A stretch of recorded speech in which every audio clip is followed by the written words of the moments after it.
Караганды қаласының орталықтандырылған кітапхана жүйесінің кітапханашылары Ұлы Отан соғысының 75 жылдығына орай майдангерлер атты өлеңін ұсынады. Майдангерлер. Қан майданның жүректе жарасы бар, қайғысы мезгілі бар наласы бар.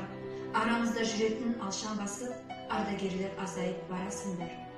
Қастелейді халқымыз қаһарманы, жүр есінде сан жарық сапарларын. Қайран ерлер қаһарман, ардагерлер, қалдау сиреп бұл күнде қатарлары. Ерлік сүйген еліңе салтың мұнар, жүздеріңде жанған от жарқылы бар. Соғыс деген салмағын жалғыз сөздің, бүгін ұрпақ көздерім артылған.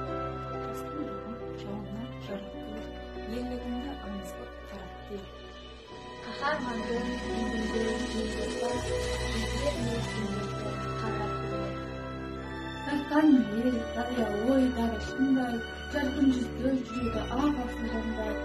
Арамызда жүретін алшаң басып, майдангерлер азайып барасыңдар.